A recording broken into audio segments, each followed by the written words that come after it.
آگے بڑھتے ہیں، ہم نے ڈھیل دی ہے، ڈیل نہیں کریں گے۔ عوام کو لوٹنے والی ہاؤسنگ سوسائٹیز یا بلڈرز نیب سے نہیں بچ سکتے ہیں۔ چیئرمین نیب نے تقریب سے خطاب کیا اور کہا کہ وہ وقت دور نہیں جب پاکستان میں کرپشن کا خاتمہ ہوگا۔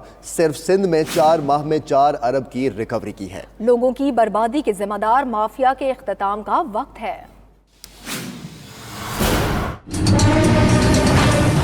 پروردگار بھی ظالم کی رسی کو دراز ضرور کرتا ہے، لیکن سزا اور جزا کا ایک وقت مقرر ہوتا ہے، اور آپ یقین کریں کہ وہ مافیا جو لوگوں کی بربادی کا سبب ہے اب اس کا اختتام ہے۔ کسی سے کوئی سیاسی پرخاش نہیں، کوئی سیاسی انتقام نہیں، لیکن جو کرے گا وہ کرے گا۔ آپ یہ دیکھیں کہ چند ماہ میں 4 ارب سے زیادہ کی ریکوری تو صرف سندھ کے صوبے میں۔ اگر آج ہر پاکستانی یہ طے کر لے کہ مجھے اپنا احتساب کرنا ہے کہ نہ میں کرپشن کروں گا نہ کرپشن ہونے دوں گا، تو آپ یقین کریں کہ نیب کے ادارے کی ضرورت ہی باقی نہیں رہ جاتی۔ آپ جب شیشے کے گھر میں رہتے ہیں تو جب تک آپ 100% کلین ہینڈ نہیں ہوں گے، آپ دوسروں کے سنگباری کرنے کا کوئی حق نہیں رکھتے۔ نیب انسان دوست ادارہ ہے، کسی کے ساتھ کوئی زیادتی نہیں ہوگی۔ میں نے بھی کوئی مغلیہ شہنشاہ والا رویہ نہیں رکھا ہوا، جو چاہے مجھ سے آ کے مل سکتا ہے۔